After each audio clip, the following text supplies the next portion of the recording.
Pensamiento. El cerebro social. Bases neurobiológicas de interés clínico. Los humanos somos seres sociales, con rasgos a la vez exquisitos y complejos que nos hacen únicos. El desarrollo de las capacidades sociales es un hecho evolutivo y tardío, que supone ventajas para el individuo y el propio grupo. Permite aumentar la disponibilidad de recursos al facilitar la especialización de tareas y así su eficacia. Hay niveles de socialización que varían en una escala de 4 niveles, que son clones, insectos eusociales, mamíferos no humanos y humanos. El grado de desarrollo y complejidad es progresivo. Un rasgo común de todos es la búsqueda de la reproducción de los genes. De esta manera, se pueden establecer niveles de colaboración que pueden ser simple, repetitiva, en patrones de interacción bien definidos, como los que ocurren entre los individuos clónicos sin reproducción sexual o insectos sociales. Si hablamos de los mamíferos, la socialización es diferente. Cuando su reproducción es en pareja con intereses individuales fuertemente diferenciados y competitivos. La consecuencia de estos es la existencia de conflictos de intereses, que hacen la socialización especialmente compleja.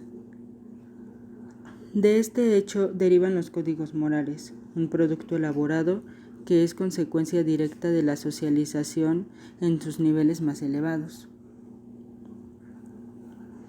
La búsqueda de los intereses naturales y egoístas de transmisión genética conduce a la competición entre individuos afines del mismo grupo. En su modo natural, triunfarían los sujetos con más habilidades y poder, ya sea físico, mental o social. Lo jerárquico natural, otro rasgo de nuestra especie, se ve limitado gracias a los códigos de conducta y normas sociales. Así, por ejemplo, la monogamia reduce las posibilidades reproductivas de individuos aislados, mientras que medidas como impuestos progresivos y protección social facilitan la reproducción de los miembros con menores recursos. La competencia e incluso las guerras entre grandes grupos humanos pueden entenderse desde una perspectiva de competencia entre grupos que, a su vez, favorece el crecimiento y la cohesión intragrupal. La capacidad de buscar respuestas que favorezcan los intereses propios y grupales es el camino que lleva a la socialización.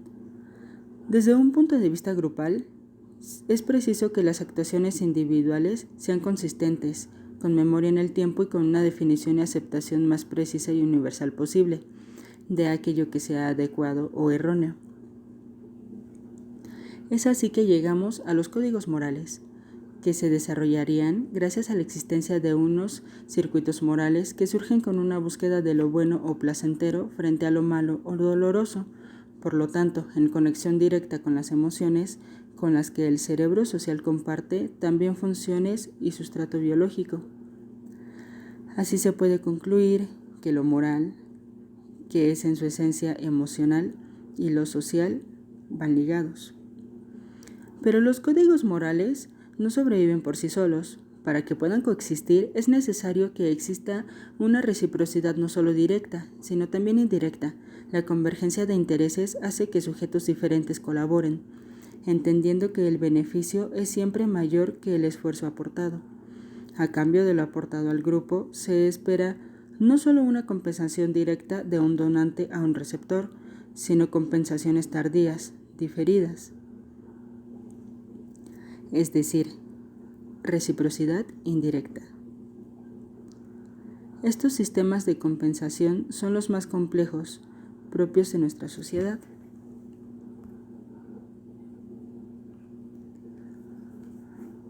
Las raíces de nuestra socialización hay que buscarlas en el momento en que los humanos nos hicimos cazadores.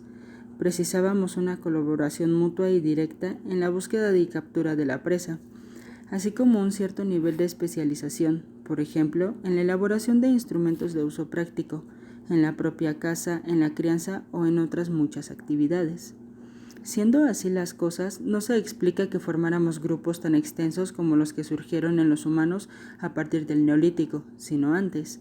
Otros mamíferos cazadores como los felinos, caninos o chimpancés no alcanzan a formar grupos tan numerosos. La explicación habría que buscarla en la existencia de la competencia entre humanos, que se habría convertido en la única especie con capacidad para ponerse en riesgo a sí misma como consecuencia de esa lucha por recursos entre los diferentes grupos. La socialización humana se caracteriza por la aparición de la conciencia. No se requerirían conceptos sociales. La conciencia resulta esencial a los efectos de sociabilidad más avanzada,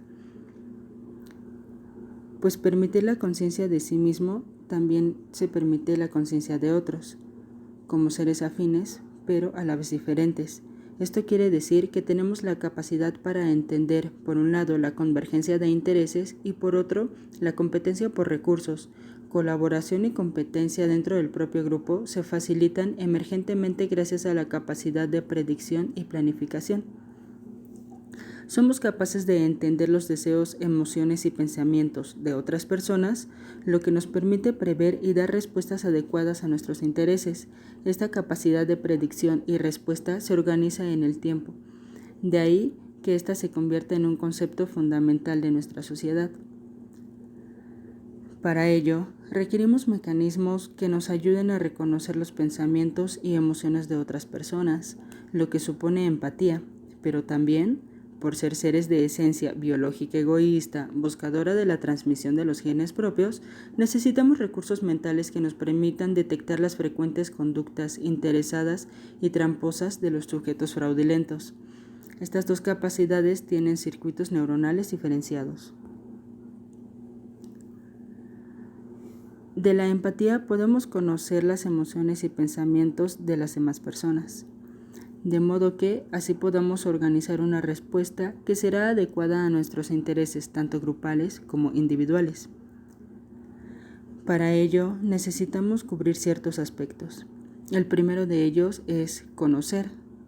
Esto hace referencia a la empatía emocional, es decir, la capacidad de reconocer e imitar las emociones de otras personas.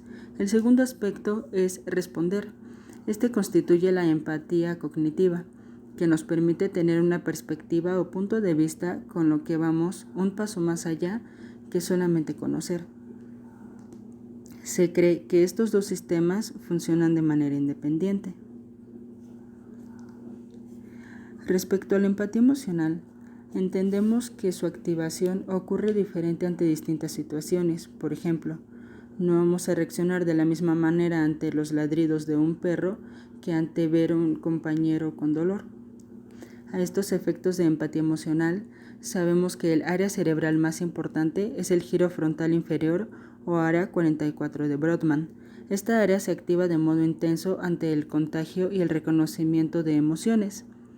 Se corresponde con el área F5 de los monos, en la que Rizzolatti describió el sistema de neuronas espejo. Estas permiten reconocer e imitar actos motores, por lo que resultan básicas en el aprendizaje.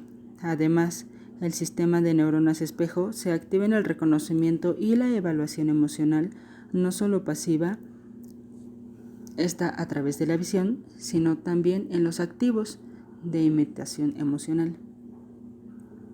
Las respuestas empáticas humanas incluyen también un componente cognitivo, que se correspondería como entiendo lo que sientes, puesto que entender las emociones de otra persona supone poner en marcha funciones cognitivas como la flexibilidad mental, la teoría de la mente.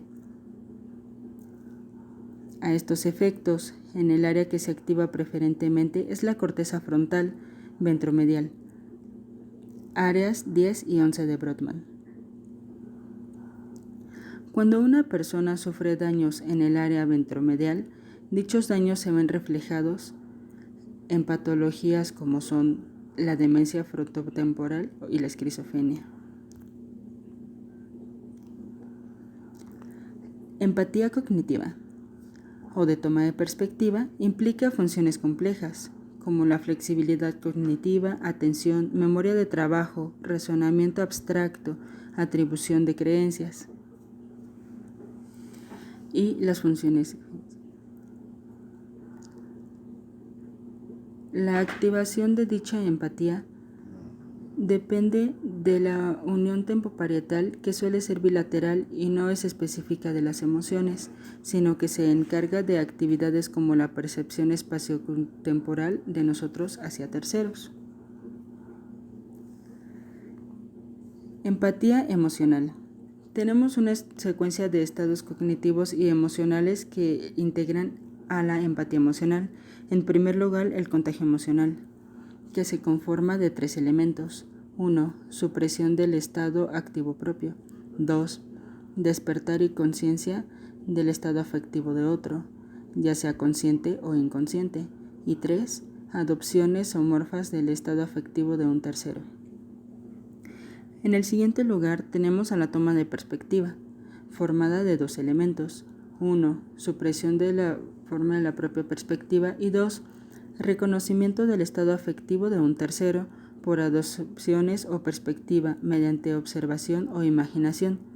Por ejemplo, la alegría o enfado de otras personas que asimilamos.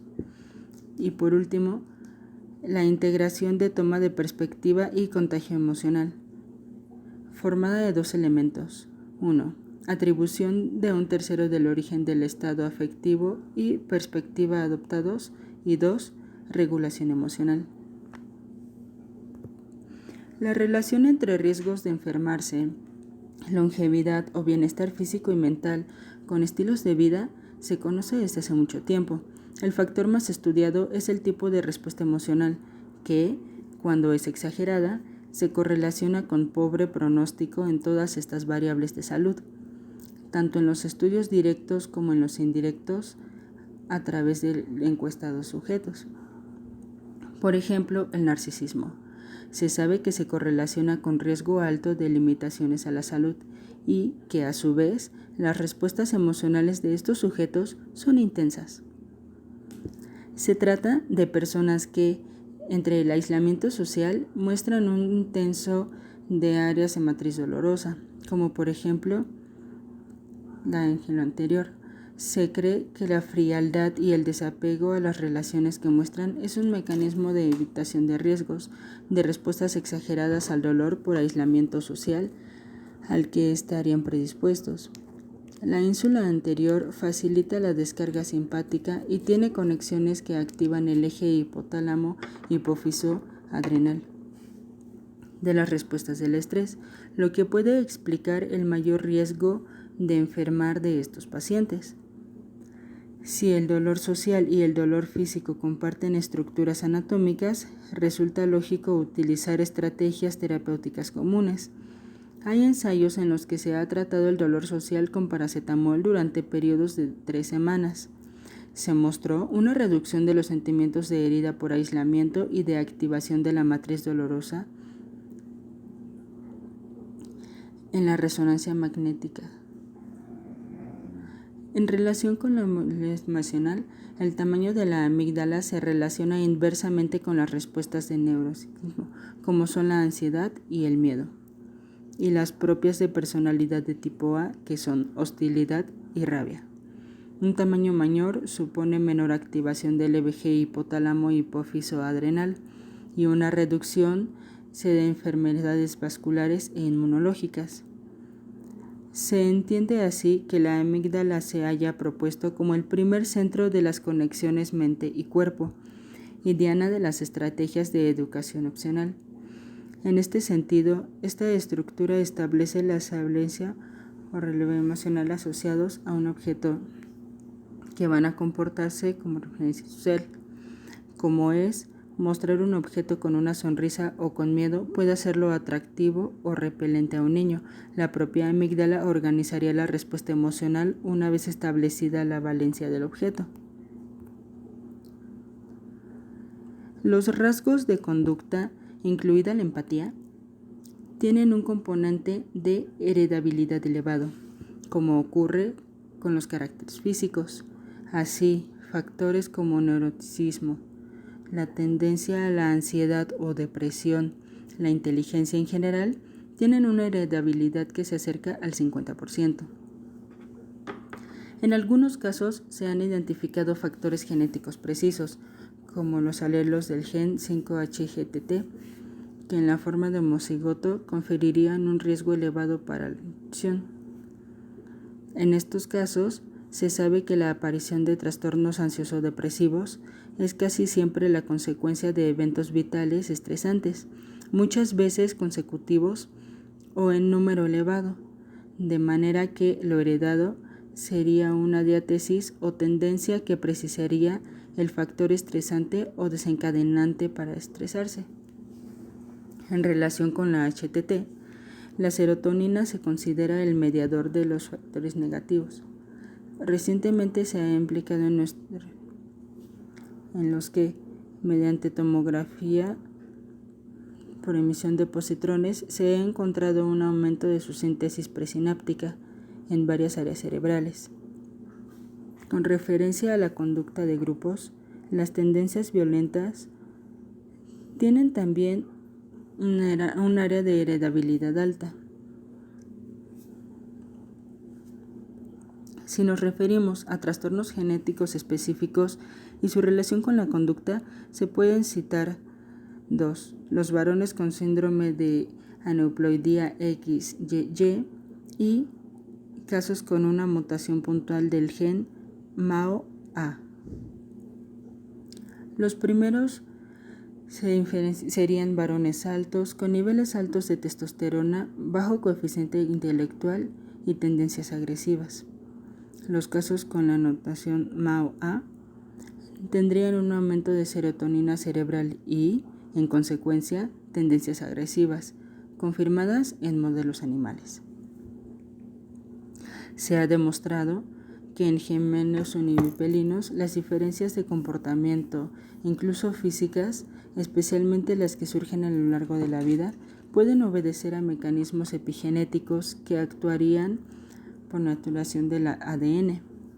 En el extremo opuesto de las conductas agresivas se encuentra la compasión. Se trata de una conducta agitativa que es donde los individuos de un grupo, en contraposición a un ataque frente a sujetos de otros grupos con los que se competiría por recursos.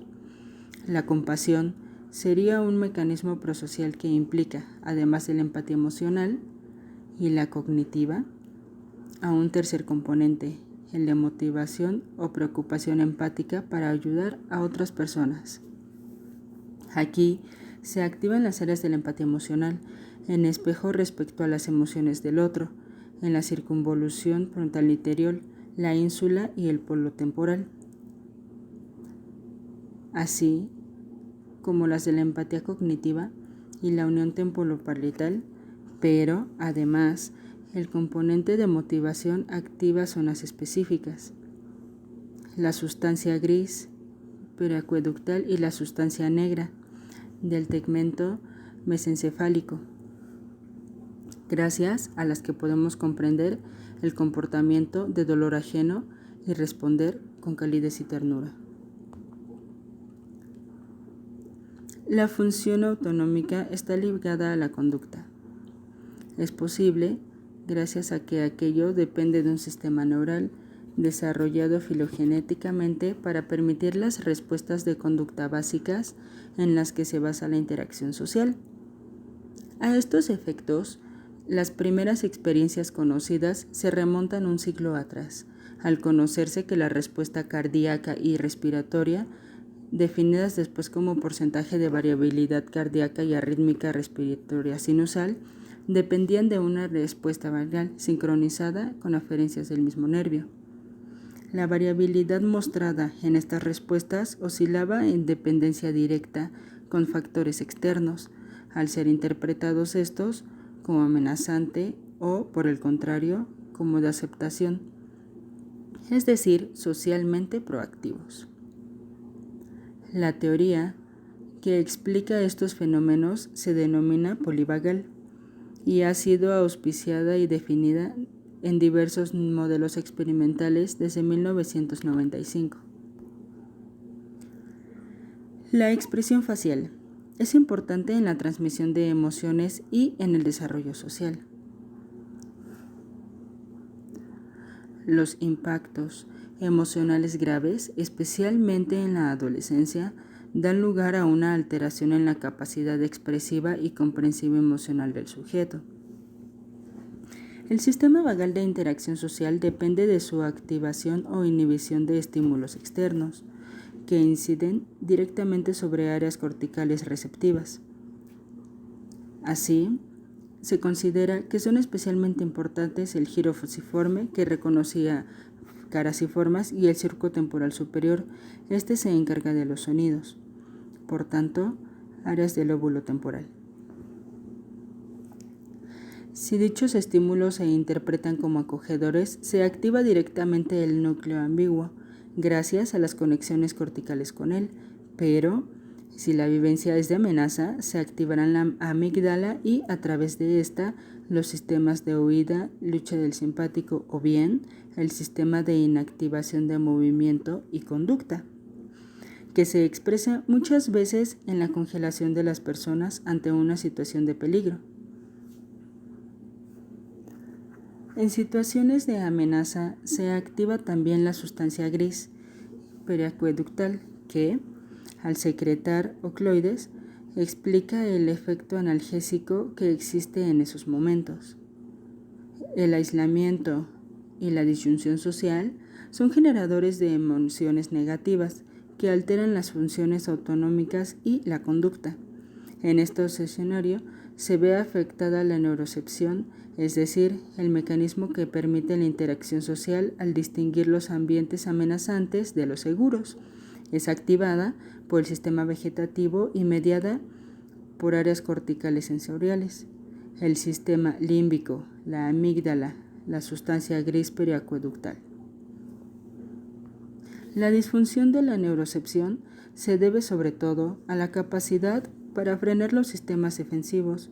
Ocurre en patologías como carencias sociales, que son el autismo o trastorno por ansiedad social, o en otras caracterizados por el miedo excesivo, que se pueden identificar como fobia, trastorno obsesivo compulsivo o estrés postraumático.